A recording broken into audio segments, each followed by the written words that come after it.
What's up, guys? Got a really cool unboxing for you guys today. I'm really stoked about this. But first, I wanted to touch on another knife that I recently got a couple days ago. Since I wasn't going to make a full video, I just wanted to talk about it real quick. But that is my current carry at the moment, the Les George ZT-0909. Very cool knife. This is a complete beast. I mean, this thing comes in at 7 ounces, but it's got a nice action on KVT. Drop shuts nicely. I mean, hard to do it with the camera and working around it and this package here, but yeah, it's got a pretty good action so far out of the box. Definitely needs to break in a little bit still, but just really nice. I also bought some custom standoff titanium ones, but that'll take a couple weeks to come in. They're coming from Australia, and I'm trying to see if the guy can make me the rest of the set with the body screws and the pivot and the titanium natural raw looking color. That would be really cool if you can do it, but we'll see on that. But yeah, really liking this knife. Like I said, it's just a beast. Big blade, 3.75 inches. I mean, they stuck as much blade as they could in there. There's really no room there. And one thing I did kind of have to knock it for is the fact that I can actually touch that blade. It's a little bit of a problem, especially since this is tip up. I might be able to poke myself, and I don't want to end up doing that. But yeah, tip up, deep carry clip on here, but not really deep carry since you have a little bit sticking out. But that's not an issue since this is a tactical-ish style knife, you know, real heavy duty. So you want to be able to have that little bit of room there to pull it out easier, quicker, and actuate it. So not a bad deal there. Nice jimping with the signature Les George buzz cut. It's got that chunky grip to it, but still good. I like it. This feels really great in the hand too. It just locks up nicely. It's got great ergonomics, and I like what they did to the G10, how they did that contouring and just kind of the yeah, just how they rounded it and made it look good. There is one little kind of hot spot, and that's right here. This is a little sharp, that little bit of G10 edge here.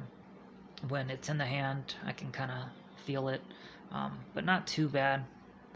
It's just a little thing that I kind of noted. But yeah, really liking this design. It's, again, a tank of a knife. I like that interesting pivot with the hex nut. It uses a 3/8 inch, so very easy to you know, take apart and do maintenance on this knife. But yeah, originally I thought this knife was on assisted, on a speed safe, and I don't know why I thought that. I think it was just because the 0350 and the 360 are speed safe assisted, and since they're kind of, you know, similar style, heavy duty, you know, G10 black, you know, that style knife, I kind of just assumed it was speed safe as well. Real quick, I also got some standoffs for this, the MXG custom standoffs. They're for the 350, but you know, this is the same thing essentially. So yeah, pretty cool. But moving on to the main deal here. This is something I'm really excited for. One of my Grail knives. I've been wanting to get this for a while, but one thing I need to say before I get into this, sorry, my technique is terrible, is that I did get this from China. I know some people do not buy Chinese knives, and that is just a complete deal breaker already for them. For me, I mostly buy American. You know, I like good quality. I want the best of the best for the most part. But this is a really cool knife, really well done. And another thing I need to say is that the maker of this knife is pretty controversial, pretty infamous in the knife community, because he is notorious for making clones, and because of that, making clones of the big three in particular, people, especially Americans, have a big grudge against that.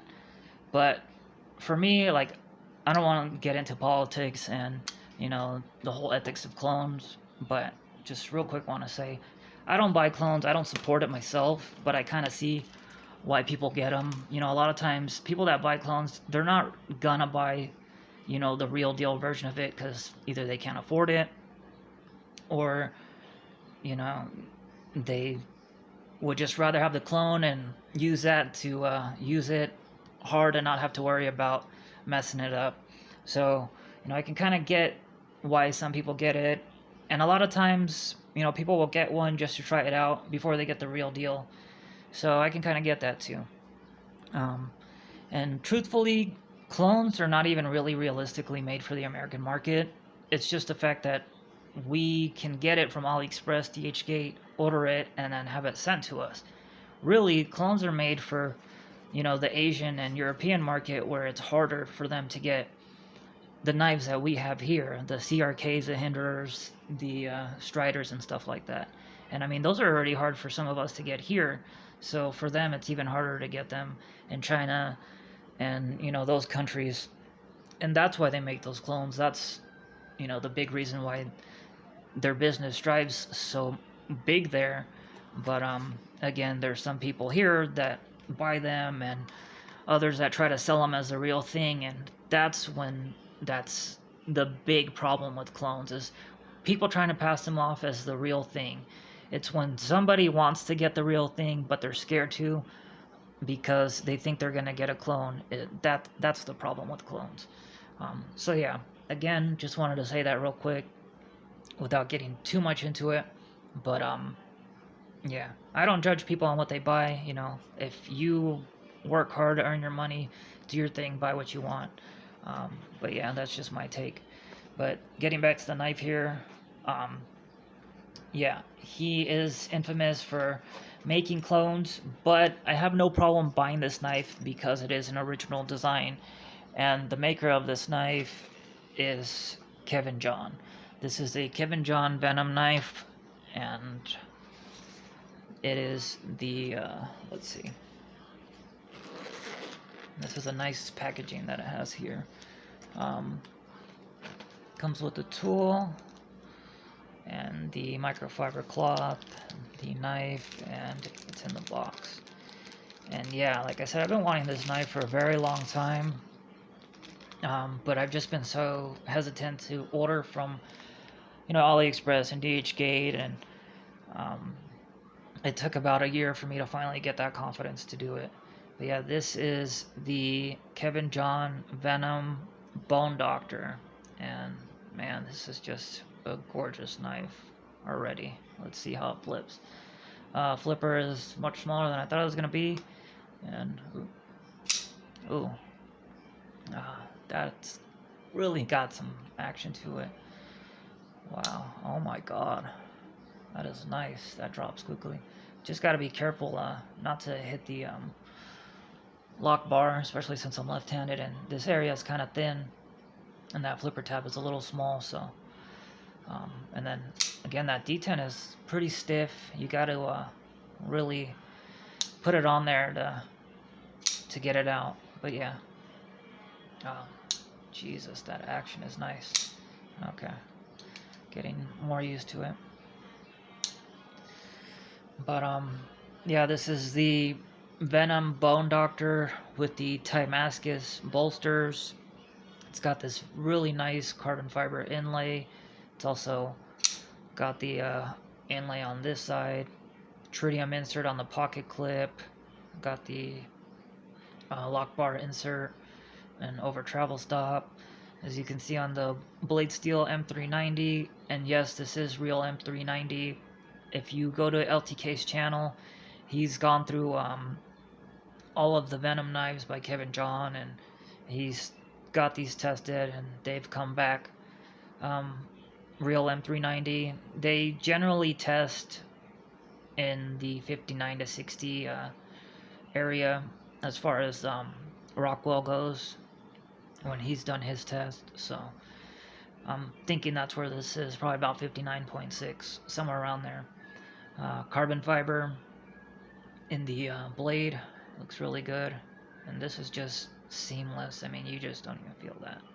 That is really nice. Very nice satin grind. Got that like 3/4 flat grind. The nice wedge here. Just really nice knife. Let's see, is it skeletonized? No skeletonization on the inside. But this is very light anyways. Not sure what the weight is, but if I were to guess, I would say 4 ounces or under. It's not that heavy.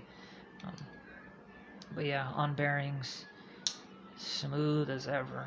That is just glass. Nice backspacer. Titanium pocket clip.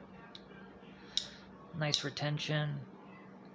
Milled. Everything looks really good. I mean, this is clean. Really, really digging these Venom knives, and I want to get them all.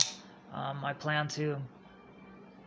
And the next one I plan to get is the Nightmare or the Harpoon. One of those two.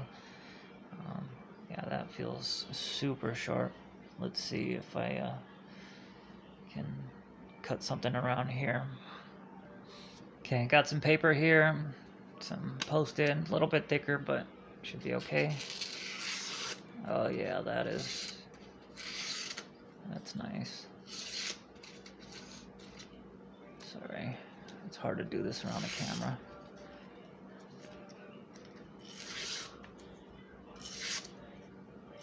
Yeah, that cuts really well. Really sharp.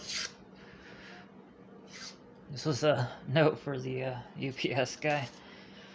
I didn't want to risk my knife not being delivered and him having to come back another day, because, yeah.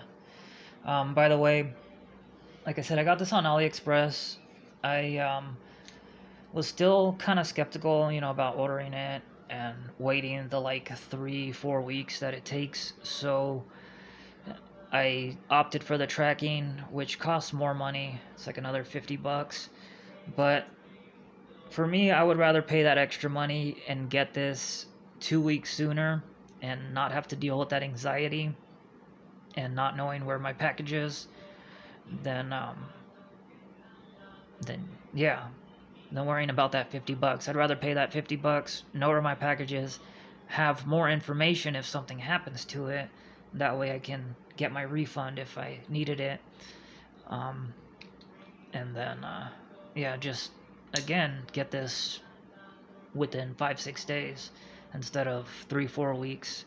I had this shipped out Monday and it came in today on Friday, so it took 5 days. That was really quick. So for me, that peace of mind is worth that $50 and 2 weeks of no anxiety, basically, not having to worry.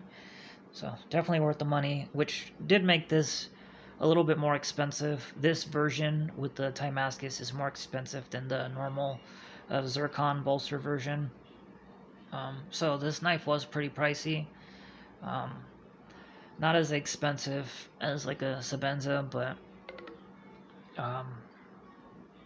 around the price of a small plain Jane after shipping, handling, and taxes and all that. But let me do some quick comparisons so we can see where this comes in. Here it is against the 909 and small Sabenza 21. And there you can see it's quite a big knife, almost 9 inches. Blade is like 3.7, 3.8, somewhere around there. Not too sure, but yeah, just really digging this. This is just gorgeous.